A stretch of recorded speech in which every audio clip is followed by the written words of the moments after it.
Coucou, bienvenue à tous, bienvenue au journal de Sté. Alors merci pour tous ceux qui me suivent et les nouveaux abonnés. Ça augmente petit à petit, ça fait plaisir. Alors à la base mon but premier c'était pas de faire de l'audience, d'être mondialement connu, etc. Mais il y a quand même tout un travail derrière les sujets que je prépare, même si là c'est de l'impro, j'ai quand même voilà, comme un exposé, étudié mon sujet. Donc du coup ça fait plaisir de voir que le travail voilà, il est reconnu, il est valorisé, ben, comme dans tout travail, comme dans le métier de maman, voilà. Ce besoin de reconnaissance, on en reviendra peut-être plus tard, mais on en est déjà venu lors des précédentes vidéos. Alors aujourd'hui le thème de cette rubrique c'est récit d'une maman qui parle du bilinguisme.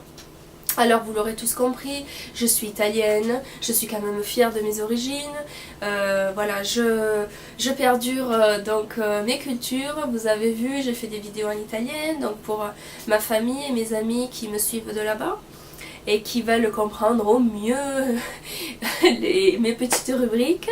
Alors aujourd'hui, donc je voulais mettre le doigt sur le bilinguisme, ou la double culture. Alors avec ma sœur on a la chance d'avoir donc cette double culture, donc c'est une vraie richesse. On est né en France et on a grandi en Italie et du coup on allait à l'école là-bas, on était scolarisés là-bas et maman nous parlait en français. Donc on avait cette... Voilà, désolée, dans pas longtemps il va falloir que je vous laisse, je dois éteindre la machine à laver. Je reste quand même une maman avant tout et avec des tâches quotidiennes et ménagère.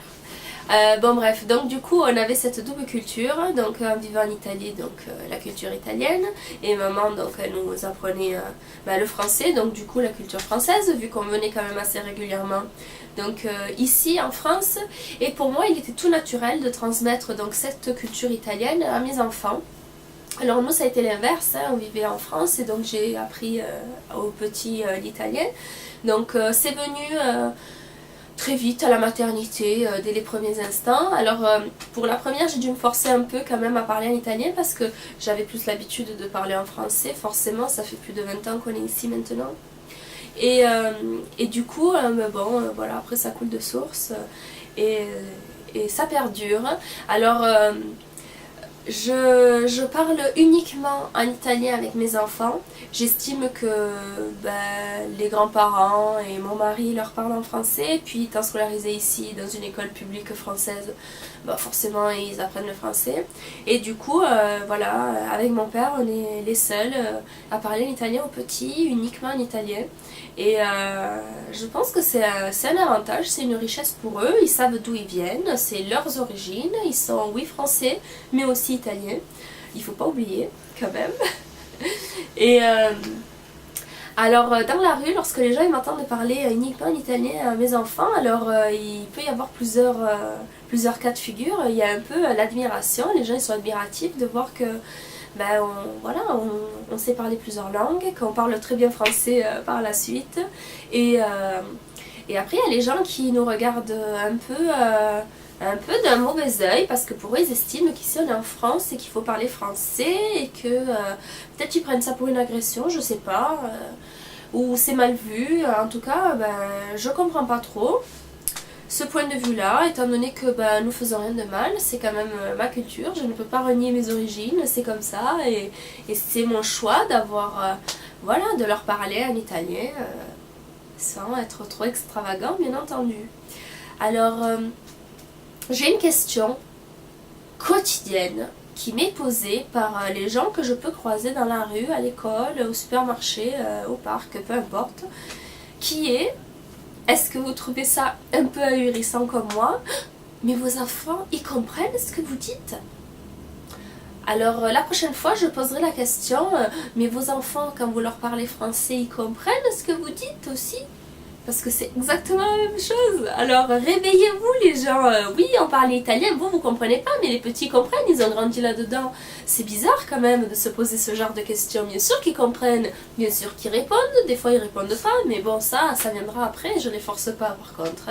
Au moins ils ont une base, ils savent parler, ils comprennent tout. Quand on va en Italie et qu'ils veulent aller acheter du pain ou peu importe, s'ils veulent y aller, je les laisse aller tout seuls, enfin je suis derrière eux bien sûr, hein, mais ils sont devant ceux qui parlent aux commerçants.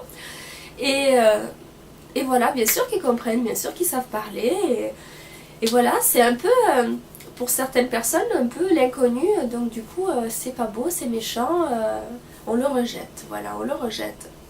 Alors, je vais être brève parce que comme je vous ai dit, j'ai la machine qui va sonner encore une fois.